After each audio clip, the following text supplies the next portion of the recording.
Hi అండి. ఈరోజు పిల్లల కోసం లంచ్ బాక్స్లోకి చాలా సింపుల్గా ఎలా చేసుకోవాలో రెసిపీని ఈరోజు వీడియో ద్వారా చూపించబోతున్నాను. చాలా ఇష్టంగా తినేస్తారు. చాలా సింపుల్గా కూడా మనం ప్రిపేర్ చేసి ఇచ్చేయవచ్చు. వీడియోని ఎక్కడ స్కిప్ చేయకుండా చూస్తే మీకే అర్థమవుతుందండి. పిల్లలు రోజుకొక వెరైటీ తినాలని వాళ్ళు చాలా ఇష్టంగా ఫీల్ అవుతుంటారు. మనం అట్లాంటి వాళ్ళ కోసం మనం ఇలా రోజుకో రెసిపీస్ని మనం చేసి లంచ్ బాక్స్లో పెడితే వాళ్ళకి ఖాళీ చేసి తీసుకొస్తారు. లేదంటే మనం పెట్టినట్టే తీసుకొచ్చేస్తారు.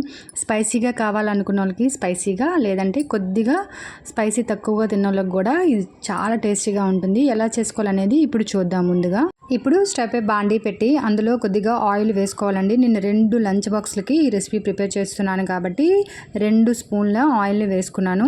అది కొద్దిగా హీట్ ఎక్కగానే పన్నీర్ పీసెస్ని కూడా నేను పన్నీర్ని కూడా ఇంట్లోనే ప్రిపేర్ చేసుకున్నానండి. అది ఎలా ప్రిపేర్ చేశాను అనేది ఫర్దర్ వీడియోలో మీకు చూపిస్తాను. ఆయిల్ హీట్ ఎక్కగానే పన్నీర్ పీసెస్ని వేసి లైట్ బ్రౌనిష్ కలర్ వచ్చేంత వరకు వేయించుకొని ఒక ప్లేట్లో మనం తీసి పెట్టుకోవాలి. ఇప్పుడు ఇక్కడ ఒక విషయం మీకు షేర్ చేస్తానండి. నేను ఈ రెసిపీని పంట రైస్తోనే చేస్తానండి. మాకు ఊరు నుంచి రైస్ వస్తాయి, దాంతోనే చేస్తాను. వీడియోలో నీట్గా కనిపించడం కోసం బాస్మతి రైస్తో చేస్తే పిల్లలకి అంత హెల్త్కి మంచిది కాదు. బాస్మతి రైస్ కూడా ఫాస్ట్ ఫుడ్ లాంటిది అని నేను ఫీల్ అవుతాను. అందుకే ఎక్కువ సజెస్ట్ చేయనది పంట రైస్ తోటి నేను రెసిపీస్ అన్నీ ప్రిపేర్ చేస్తానండి. పిల్లలు హెల్తీ కూడా కావాలి కదా, వాళ్ళ హెల్త్ కూడా ముఖ్యమే కాబట్టి నేను అట్లాంటివి ఎక్కువ ప్రిఫర్ చేయను. చూడడానికి బాగోలేదని అనుకోవద్దు, టేస్ట్లో మాత్రం చాలా బాగుంటుంది. పన్నీర్ అంతా వేగిన తర్వాత ఒక ప్లేట్లో తీసుకుని అదే ఆయిల్లో ఆనియన్స్ని, పచ్చిమిర్చిని కూడా బాగా వేయించుకున్న తర్వాత మనం వండి పెట్టుకున్న రైస్ని వేసి కలుపుకోవాలి.